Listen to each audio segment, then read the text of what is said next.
You know, ito mga idol, para sa mga idol natin na may Bluetooth, may car stereo, pero tuner lang, hindi naman naka-Android, hindi naman Bluetooth enabled yung kanilang mga stereo, pero gusto magpatugtog sa kanilang cellphone wirelessly papunta sa kanilang stereo. Yan, yung iba kasi kinakablehan, pero yung iba wala na kasing available na 3.5mm na jack ngayon, o yung baby plug na tinatawag, wala nang ganun, no? Gusto nila wireless na lang, Bluetooth enabled, wala namang Bluetooth yung car stereo nila. O, ito solusyon, papakita ko sa inyo. Ito, napakaliit lang, oh, USB, pero okay din. Tara, discuss natin. At ito na nga mga idol, ito, sample ko sa inyong car stereo. Ito, yung akin JBC, stock na ito yan, yung alam ko Pero ito, wala kasi itong, wala nga auxiliary in wala.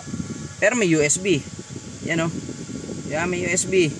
Ngayon, ang gusto mangyari, iPhone, cellphone, walang baby plug, no, gusto nyo magpatugtog, o paano gagawin? Ito lang ang solusyon dyan mga idol. Ito, napakalito, USB siya. Mas maganda mga idol kung merong USB yung inyong stereo, di plug and play na, ganyan kung walang USB, tapos ano lang siya, tawag doon, tuner lang, ganito naman ang gagawin, ganun lang, no. Ngayon, kung walang USB yung inyong car stereo, pwede naman gumamit ng ganito, sa cigarette lighter, charger na USB, pwede mo rin itusok dyan. Ngayon, paano mag-work yan? Ito, discuss natin. Ngayon, yan natanggal, nasira na nga. Yan, tusok mong ganyan, yun, nagsalita may sinasabi, no. Kunyari, ganyan yan sinaksak mo,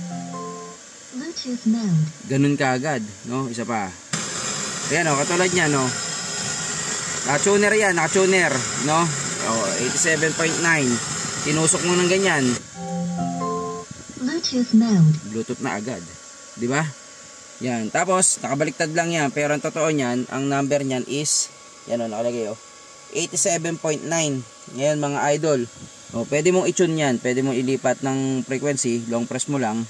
Ayan, pag nilong press mo pala, volume. Yan volume yan, volume.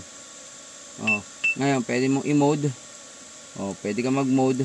Alam ko ganyan yan Yan, pag na-mode mo na, nagbi-blink na ganyan, pwede mong ilipat ng channel. Yan Ngayon, para sa inyong channel na yan, 87.9, sorry, nakabaliktad kasi yun sa yung USB natin, ganyan talaga pagkakatusok No, ngayon, ang pagka nakatusok mo na yan dyan, kunyari, nandito ka, nakatune, yan nakatune ka, yan pinaan muna natin yan, katulad yan, di ba? Nakatune siya sa 87.5, 87.9 yun nandito mo, iset natin, yan, 87.9, yan, pagka ginanyan mo yan, maglalaki yan sa 87.9, parehas, 87.9, 87.9, ngayon, enabled ka na.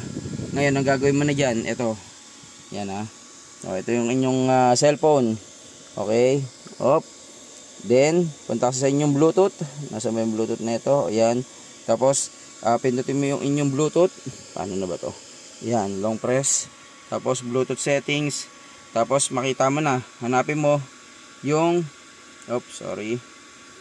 hanapin mo, nalalabas yun, dito, yun, FM2, yan FM2, zoom in natin para umokay, yan, so, may scan mo, FM2, connect ka lang dyan, kasi nga Bluetooth, di ba? Yun, connected, yun, ngayon, tumutugtog na yan, balik natin, saan ko ba pinatutog? Sa YouTube kanina, yun YouTube, pause, play, di ba? Next, kunyari yan, yun, balikan na lang natin yan, mas maganda yung tugtog kanina. Volume up, volume down, hindi gumagana, pero yun, so controlled siya neto, so yan ganun lang kasimple mga idol, Bluetooth enabled na, pero yan yung tumutugtog dyan,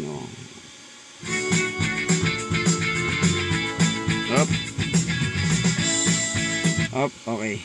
So pagka binunot mo yan, hina natin konti. Pag binunot mo yan, edi scratchy noise uli. Pagka kinabit mo yan, power on. Bluetooth mode. Then connected na daw. Play uli. Diba? Ganon kasimple mga idol, no? Ngayon, ano nga ba tong maliit na bagay na to? Ano ba to? No? Iyan, hindi yan USB talaga na pumapasok doon yung kanta, hindi doon, no? Ang style nito, yung USB is nag-a-act lang para maging power source niya. No, actually kahit tusok ko yan dito, kunyari ito. Tusok ko ng ganon. Bluetooth mode pa rin. Tingnan natin mo ulit. Connected. Tugtuguli. Nakita? No? Ngayon, ano bang purpose niyan? Kung bakit siya ganyan, no? Bunutin natin. Okay. Balik natin dito. Okay. Ano ba yan? Paano ba yan nag-a-act, no?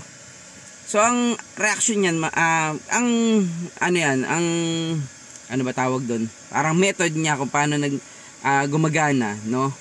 Is FM transmitter ito. FM modulator.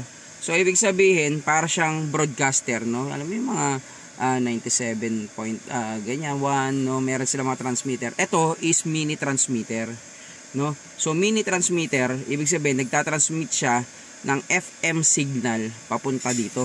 Kaya nakita nyo, di ba? Kahit tinusok ko doon, gumagana siya wirelessly. So, ano nangyayari doon, no? Etong aking cellphone, nakakonect siya, papunta dito, via Bluetooth.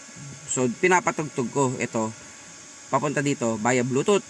And then, siya naman is tatransmit siya through FM, papunta dito sa car stereo. No? Kaya kanina, ginanyan ko di ba? Nilipat ko dito. Gumagana pa rin no? Ganun siya. Ngayon, pagka tinransmit niya na, papunta dito, yun na. FM na yun. So, dun siya gumagana. So, ngayon, ang tanong mo sa akin, idol, kailangan pa ba ng wire? Wala na. Yun na yun. No? Kailangan pa ba ng auxiliary? Wala na. Kailangan pa ba ng USB? Hindi talaga. Pero advantage lang. Pwede ka kasi kumuha ng power dito. Pero hindi mo kailangan ng USB. So, anong mangyayari sa kanya is magiging Bluetooth enabled na to.